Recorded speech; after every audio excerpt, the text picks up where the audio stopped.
हरे कृष्णा। ये पवित्र मार्गशीर्ष मास मनुष्य को हर प्रकार के सुख, समृद्धि और ऐश्वर्य के साथ साथ परम भगवान श्री कृष्ण की भक्ति प्रदान करने वाला है। इस मास में की गई भगवान वासुदेव की अधिक से अधिक पूजा, आराधना और उनके दिव्य गुणों और लीलाओं का श्रवण, कीर्तन मनुष्य को परम उच्च आध्यात्मिक गति प्रदान करता है। और इसीलिए इस पवित्र मार्गशीर्ष मास में हम श्रवण कर रहे हैं परम भगवान श्री कृष्ण की अनेक सुंदर लीलाओं की, जिसका वर्णन हमें विविध पुराणों और ग्रंथों में प्राप्त होता है। तो चलिए हमारे इसी मार्गशीर्ष मास कथा श्रृंखला की कड़ी को आगे बढ़ाते हुए आज के अध्याय का श्रवण करते हैं। इस कथा के पिछले अध्याय में हमने सुना कि भगवान श्री कृष्ण ने सभी देवी देवताओं को आदेश दिया कि वे पृथ्वी पर जाकर विभिन्न कुलों और परिवारों में जन्म लें। भगवान शिव, ब्रह्मा जी और धर्मदेव की प्रार्थना पर भगवान श्री कृष्ण ने अपनी नित्य संगिनी श्रीमती राधा रानी के साथ इस पृथ्वी पर अवतार धारण करने का निर्णय लिया था। और इस संपूर्ण कथा को नारद मुनि सुन रहे हैं ऋषि नारायण से। तो चलिए आज की कथा को आगे बढ़ाते हैं। नारद मुनि ने पूछा, हे महाभाग, श्री कृष्ण जन्म वृत्तांत महान पुण्यप्रद और उत्तम है। वो सभी मनुष्यों के जन्म, मृत्यु और जरा को नाश करने वाला है। इसलिए आप इस प्रसंग को मुझे विस्तार पूर्वक सुनाएं। कृपया ये बताएं कि वसुदेव किसके पुत्र थे, देवकी किसकी कन्या थी, देवकी और वसुदेव पूर्व जन्म में कौन थे, उनके विवाह के विषय में भी बताइए। कंस ने देवकी के 6 पुत्रों का वध क्यों किया था, ये सब कुछ मैं आपसे सुनना चाहता हूँ। नारद मुनि की जिज्ञासा को सुनकर श्री नारायण ने कहा, हे महर्षि, ऋषि कश्यप ही वसुदेव हुए थे और देव माता अदिति देवकी के रूप में अवतीर्ण हुई थी। पूर्व जन्म के पुण्य के कारण उन्होंने भगवान श्री हरि को पुत्र रूप से प्राप्त किया था। देवमीर के द्वारा मारिशा के गर्भ से महान पुरुष वसुदेव का जन्म हुआ। जब उनका जन्म हुआ तो सभी देवताओं ने आनंद पूर्वक आनक और दुंदुभियां बजाकर उनका स्वागत किया था। इसीलिए श्री हरि के जनक यानी उनके पिता वसुदेव को प्राचीन संत महात्मा आनक दुंदुभि नाम से भी जानते हैं। महान यदुकुल में आहुक के पुत्र हुए श्रीमान देवक, जो कि समस्त ज्ञान के सागर कहलाते थे, और उन्हीं की पुत्री बनी देवकी। महान यदुकुल के आचार्य गर्ग ने वसुदेव के साथ देवकी का विधि पूर्वक यथोचित विवाह संबंध करवाया था। देवक ने विवाह के लिए अत्यंत सामग्री एकत्रित की थी। उन्होंने उत्तम लग्न में अपनी पुत्री देवकी को कन्यादान किया और उसे वसुदेव के हाथों में सौंप दिया था। उसे रथ पर बिठाकर वसुदेव जब प्रस्थान करने लगे तब बहन के विवाह में हर्ष से अत्यंत उन्मत्त कंस भी उसके साथ चलने लगा। वो तत्काल देवकी के रथ के पास आ गया और उसी समय कंस को संबोधित करते हुए एक बड़ी आकाशवाणी हुई, जिसने कंस से कहा, हे कंस, क्यों इतने हर्ष से फूल रहे हो? वास्तविक बात क्या है वो सुनो। देवकी का 8वां गर्भ तुम्हारी मृत्यु का कारण बनेगा। इतना सुनकर महाबली कंस को अत्यंत क्रोध आ गया। उसने हाथ में तलवार ले ली। दैवी वाणी पर विश्वास करके भयभीत और क्रोधित वो महापापी कंस देवकी का वध करने के लिए उद्यत हो गया। अब ऐसे समय में वसुदेव जी अत्यंत पंडित, विद्वान, नीतिज्ञ और नीति शास्त्र के निपुण थे। जब उन्होंने देखा कि कंस इस प्रकार देवकी का वध करने के लिए तैयार हो गया है, तब उन्होंने कंस से कुछ विद्वत्ता पूर्ण इस प्रकार वचन कहे। वसुदेव जी ने कहा, हे राजन, ऐसा लगता है कि तुम राजनीति नहीं जानते हो। ध्यान पूर्वक मेरी बात सुनो। ये बात तुम्हारे लिए हितकर और तुम्हें यश प्रदान करने वाली है। साथ ही अभी जो कार्य तुम करने जा रहे हो उस कार्य के कलंक को भी दूर कर देगी। ये शास्त्रों के अनुरूप है, इसलिए अब मेरी बात ध्यान पूर्वक सुनो।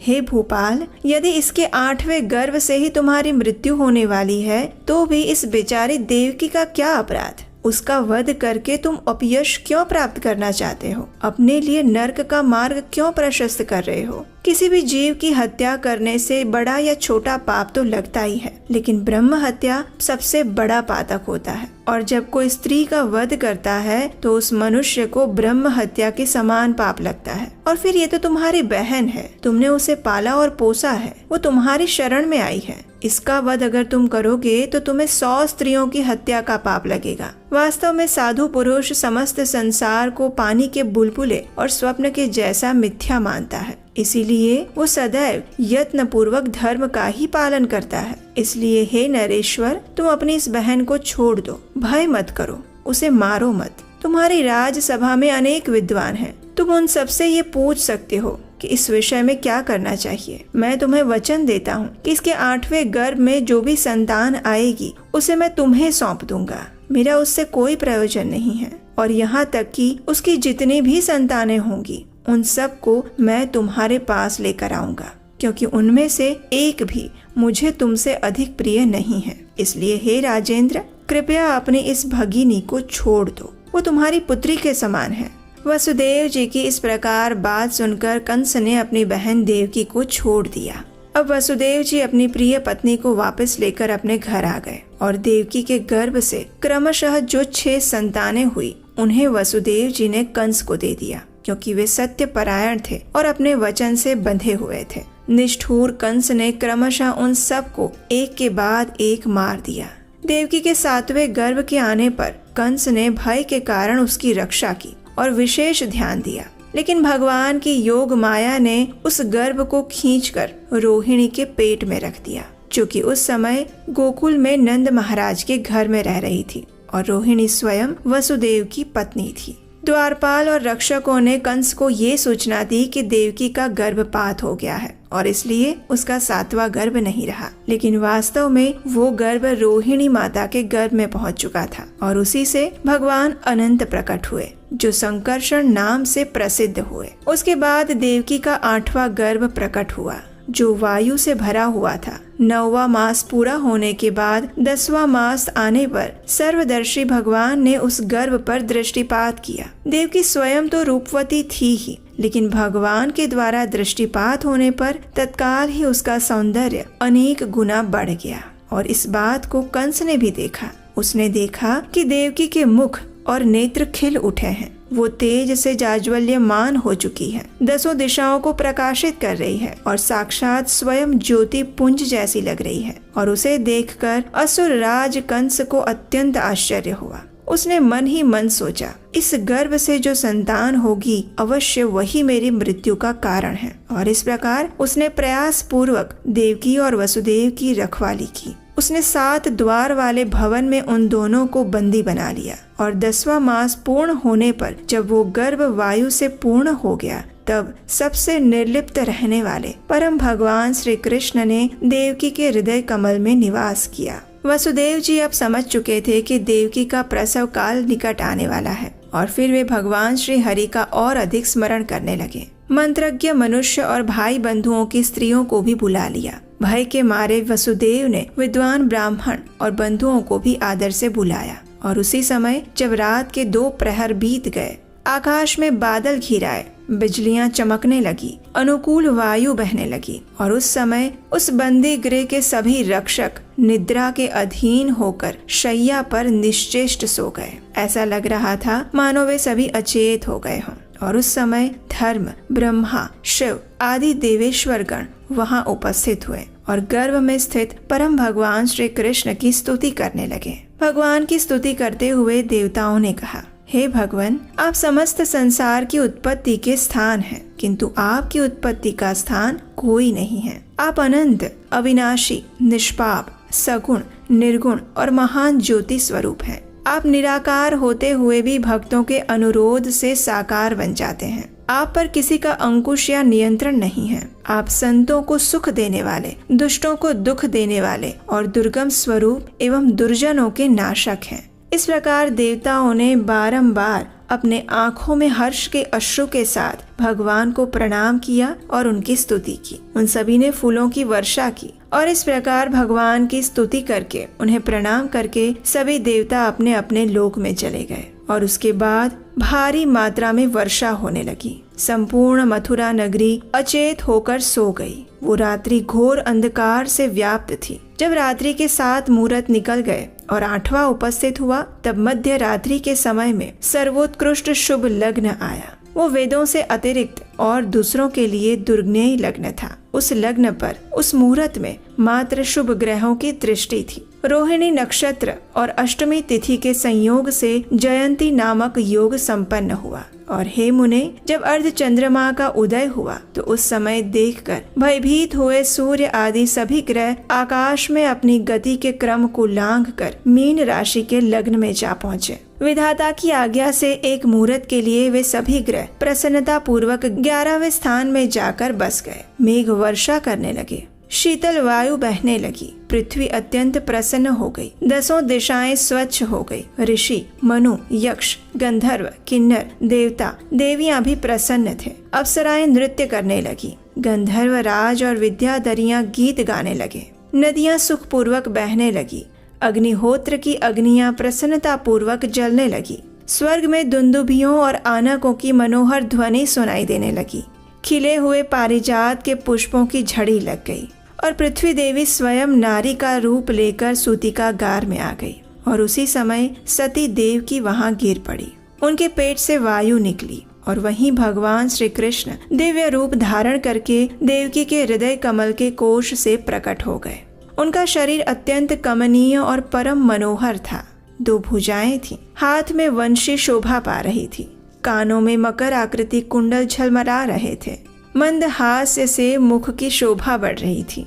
पीताम्बर से सुशोभित श्री विग्रह की कांति अत्यंत सुंदर और श्याम वर्ण की थी। बिंब फल के सदृश लाल उनके अधर उनकी मनोहरता को और बढ़ा रहे थे। सिर पर मोर पंख था, वक्ष में श्री वत्स की स्वर्णमयी रेखा थी और उस पर मनोहर कौस्तुभ मणि छाई हुई थी। वसुदेव जी और देवकी ने साक्षात उन्हें अपने समक्ष देखा। उन्हें देखकर उन्हें अत्यंत आश्चर्य हुआ। वसुदेव जी ने अपनी पत्नी देवकी के साथ पुलकित शरीर और अश्रुओं भरे नेत्रों के साथ उनको प्रणाम किया और भक्ति भाव से उनकी स्तुति करने लगे।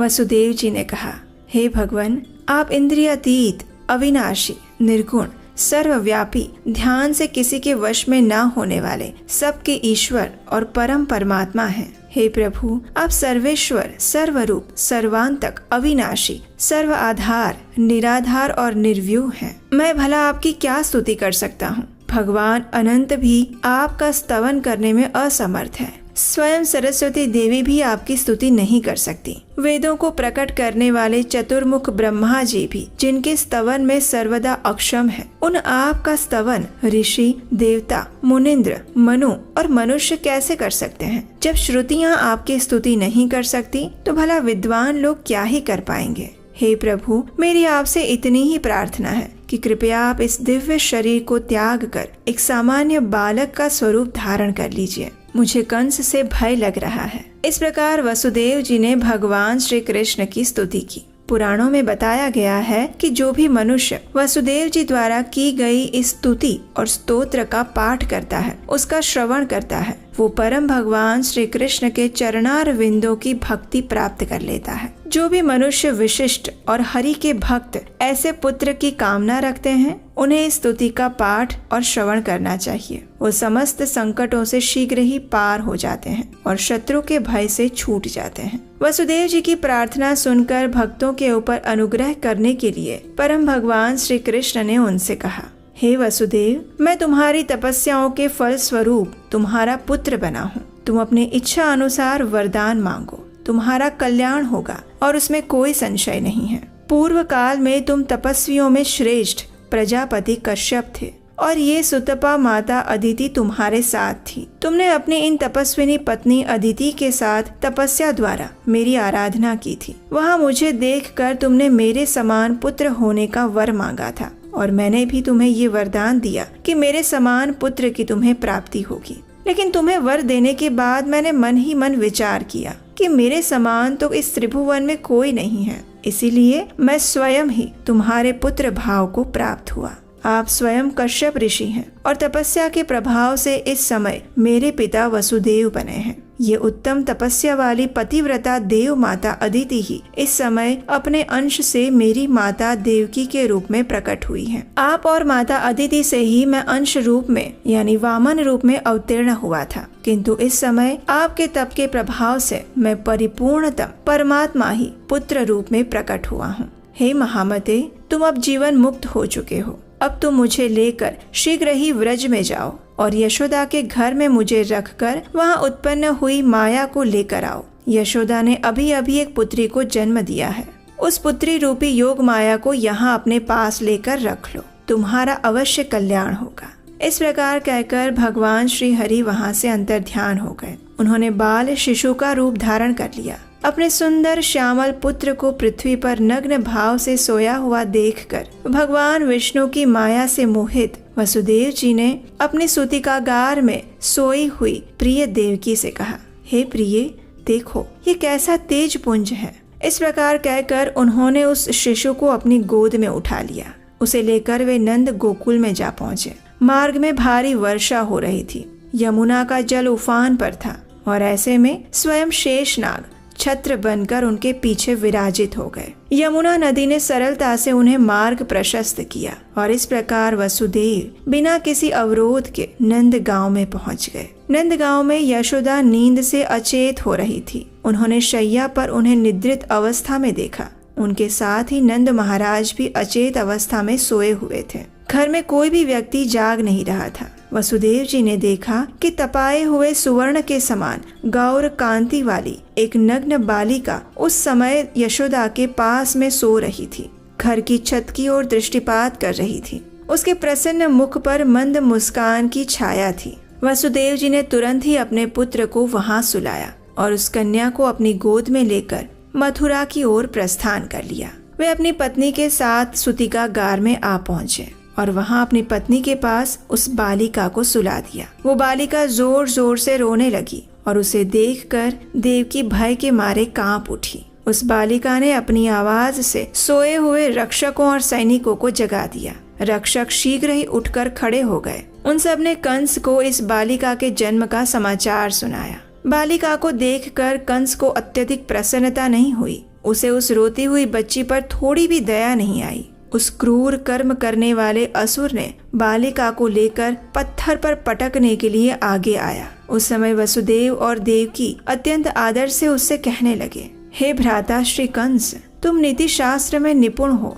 तुमने हमारे भाई बंधु होकर भी हम दोनों के 6 पुत्रों का वध कर दिया है, फिर भी तुम्हें दया नहीं आई। अब इस 8वें गर्भ में कोई पुत्र नहीं है, एक अबला नारी है, बालिका है, और इस बच्ची को मार कर तुम इस पृथ्वी पर कौन सा महान ऐश्वर्य प्राप्त कर लोगे? क्या एक अबला युद्ध के मुहाने पर वध करने योग्य हो सकती है? इस प्रकार कहकर वसुदेव और देवकी दोनों ही फूट फूट कर रोने लगे, लेकिन कंस को कोई दया नहीं आई। उसने क्रूरता पूर्वक देवकी से कहा, हे मेरी बहन, मेरी बात सुनो। विधाता दैववश एक तिनके के द्वारा पर्वत को भी धराशायी कर सकता है। एक कीड़े के द्वारा सिंह को और व्याघ्र को भी मार सकता है। एक मच्छर के द्वारा विशालकाय हाथी को भी नष्ट कर सकता है।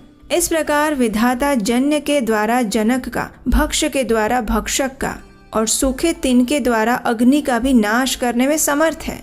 इस प्रकार विधाता की विचित्र गति को समझ पाना अत्यंत कठिन है। दैव योग से ये बालिका ही मेरा नाश करने में समर्थ हो जाएगी और इसीलिए मैं इसी क्षण इसका वध कर दूंगा और इस विषय में अब मुझे कोई विचार नहीं करना है। ऐसा कहकर कंस ने उस बालिका को मारने के लिए अपने हाथ उठा लिए और उसी समय वो बालिका उसके हाथों से छूट गई और उसे बोध करवाती हुई योग माया के रूप में प्रकट होकर एक भविष्यवाणी प्रकट हुई। हे मूर्ख कंस, तू विधाता की गति को नहीं जानता। किसे मारने जा रहा है? तेरा वध करने वाला बालक तो कहीं और उत्पन्न हो गया है और समय आने पर वो तुम्हारे सामने प्रकट होगा। इस प्रकार कंस फिर एक बार भय और क्रोध से भर गया, लेकिन अब उसके हाथ में कुछ भी नहीं था। इस संपूर्ण वृतांत को बार बार सुनने से, इसका कीर्तन करने से प्रत्येक मनुष्य जन्म, मृत्यु और जरा के कष्ट को नष्ट कर देता है। ये संपूर्ण वृतांत हर प्रकार से सुखदायक और पुण्य प्रदायक है। इस प्रकार कहते हुए ऋषि नारायण ने इस कथा को आगे बढ़ाया और उसी कथा की अगली कड़ी हम सुनेंगे हमारी इसी मार्गशीर्ष मास कथा के आने वाले अध्याय में। उसे सुनने के लिए आपके अपने इस चैनल को याद से सब्सक्राइब करके रख लीजिए, नोटिफिकेशन बेल आइकन दबा के रख लीजिए और अगर आपको आज की ये कथा अच्छी लगी है तो इसे लाइक जरूर कीजिएगा। उसे अपने मित्रों और परिवार के लोगों को भी शेयर कर दीजिए ताकि इस पवित्र मार्गशीर्ष मास में इन पवित्र भगवान की कथाओं को सुनने का पुण्य अवसर उन्हें भी प्राप्त हो। और हम आपसे मिलेंगे बहुत जल्द। इसी कथा श्रृंखला की अगली कड़ी के साथ। हरे कृष्णा।